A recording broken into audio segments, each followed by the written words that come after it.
This channel does not promote any violent, harmful, or illegal activities. All content provided by this channel is meant for an education purpose only.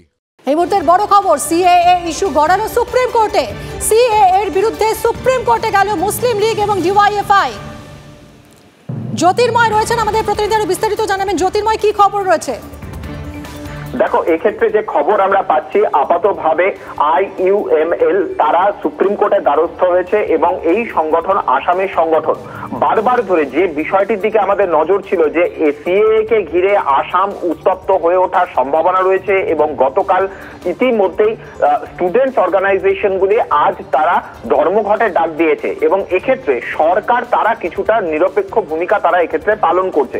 এই পরিস্থিতিতে দাঁড়িয়ে supreme কোর্টের দ্বারস্থ হয়েছে তারা এবং supreme কোর্টে পুরো বিষয়টি প্রধান বিচারপতির এজলাসে মেনশন করা হয়েছে, কিন্তু কবে এই মামলার শুনানি হবে এখনো পর্যন্ত এই বিষয়ে কোনো সুনির্দিষ্ট নির্দেশ আসেনি। ফলত আমাদের নজর থাকছে এক্ষেত্রে সুপ্রিম কোর্ট কি করে এবং সূত্র মারফত যে খবর আমরা পাচ্ছি যে শুধুমাত্র আইইউএমএল নয়, এর পাশাপাশি আরো একাধিক সংগঠন তারা সুপ্রিম কোর্টের এই মামলাতে ট্যাগ হওয়ার জন্য তারা চেষ্টা করছে বা তারা পরিকল্পনা করছে এবং ইতিমধ্যেই দিল্লিতে একাধিক জায়গাতে প্রতিবাদ কর্মসূচিরও আয়োজন করা হচ্ছে বলে সূত্র মারফত আমরা খবর পাচ্ছি। ফলত এবারে সুপ্রিম কোর্ট এই বিষয়ে কি পদক্ষেপ করে নজর থাকছে সেদিকেই। এতদিন ধরে যারা এ নিয়ে লড়াই চালিয়ে এসেছেন, সেই মতুয়াগড়, ঠাকুরনগর কি বলছে, কতটা খুশি তারা, দেখুন। দীর্ঘদিন ধরেই মতুয়ারা আন্দোলন করে আসছিলেন সিএ নিয়ে। অবশেষে গতকাল রাতে প্রধানমন্ত্রী ঘোষণা করেছেন বা বিজ্ঞপ্তি জারি করেছেন, সিএএ গোটা দেশ জুড়ে লাগু হয়েছে। এর পরিপ্রেক্ষিতে মতুয়াগড়ে অর্থাৎ ঠাকুরনগরে সেখানে কিন্তু আনন্দ উচ্ছ্বাসে ফেটে পড়ছেন ঠাকুরনগরের মানুষজন। তারা কাসর ঢঙ্কা বাজিয়ে ঠাকুরনগর মন্দির প্রাঙ্গণে আনন্দ করছেন একটাই কারণে, কারণ দীর্ঘদিন ধরে তারা আন্দোলন করে এসছেন এই সিএএ লাগু হওয়ার দাবি নিয়ে। কিন্তু তা এতদিন ধরে আটকে ছিল এবং যা ঘোষণা হওয়াতে স্বাভাবিকভাবেই মতুয়াদের বা উদ্বাস্তুদের যে সমস্যাগুলো ছিল ভারতীয় নাগরিকত্বের ক্ষেত্রে, তা অনেকটাই ছোট হয়ে যাবে বা নষ্ট হয়ে যাবে। অর্থাৎ নাগরিকত্ব পেলে তাদের আর ফিরে তাকাতে হবে না পেছনের দিকে।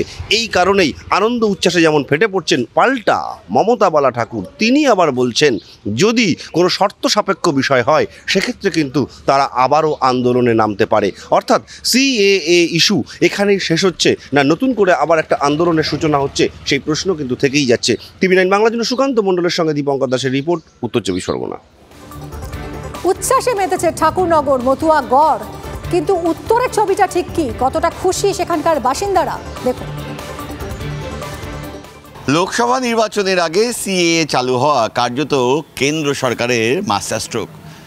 এ রাজ্যের বহু আসনে নির্ণায়ক শক্তি প্রতিবেশী বাংলাদেশ থেকে আসা হিন্দু সহ মোট 6টি ধর্মের নিপীড়িত উৎপীড়িত মানুষজন। ফলে লোকসভা নির্বাচনের আগে এই সিএএকে কেন্দ্র করে কার্যত রাজনৈতিক চাপানুতোর শুরু হয়ে গিয়েছে। কেন্দ্র অবশ্য জানাচ্ছে এই আইন নাগরিকত্ব দেওয়ার আইন, এই আইনের জেরে কারো নাগরিকত্ব যাবে না। এই আইন কার্যকর হতেই উত্তরবঙ্গেও কার্যত খুশির উল্লাসের ছবি।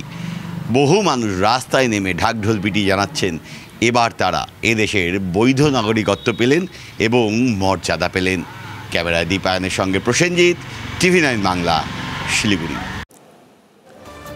আর সিএএ চালুর পর আজ হাবড়ায় মুখ্যমন্ত্রী সংশোধিত নাগরিকত্ব আইন নিয়ে এবার কি বার্তা দেন মুখ্যমন্ত্রী, নজর রয়েছে সেদিকেই। লোকসভা নির্বাচন এখনও ঘোষণা হয়নি, তার আগে উত্তর চব্বিশ পরগনা জেলার হাবড়াতে মুখ্যমন্ত্রী সভা অর্থাৎ সরকারি অনুষ্ঠান। এই সরকারি অনুষ্ঠানে উপস্থিত থাকবে যেমন সন্দেশখালীর মানুষজন, তেমন জেলার বিভিন্ন প্রান্তের মানুষজন। এখান থেকে বিভিন্ন বেনিফিশিয়ারিদের হাতে তাদের প্রাপ্য জিনিস তুলে দেওয়া হবে এবং নানা কর্মসূচির ঘোষণা করা হবে। অর্থাৎ সাধারণ মানুষ, তৃণমূল কংগ্রেস, তারা প্রত্যেকেই তাকিয়ে রয়েছেন এই সভার দিকে, এই সরকারি কর্মসূচির দিকে। কিন্তু একই সঙ্গে একটা প্রসঙ্গ উঠে আসছে, যখন সিএএ লাগু হয়েছে তখন মুখ্যমন্ত্রী আজকে হাবড়াতে যে সভা করছেন সেই সভা থেকে গর্জে ওঠেন কিনা, কারণ মুখ্যমন্ত্রী ইতিমধ্যেই গতকাল ঘোষণা করেছেন যে তারা আন্দোলন করবেন, তারা থেমে থাকবেন না। অর্থাৎ সিএএ ঘোষণা হয়ে যাওয়া এবং মুখ্যমন্ত্রীর সভা হাবড়াতে, সেখান থেকে আবার নতুন করে আন্দোলনের সূচনা হয় কিনা সেটাই এখন দেখার। টিভি9 বাংলার জন্য সুকান্ত মণ্ডলের সঙ্গে দীপঙ্কর দাসের রিপোর্ট, উত্তর চব্বিশ পরগনা।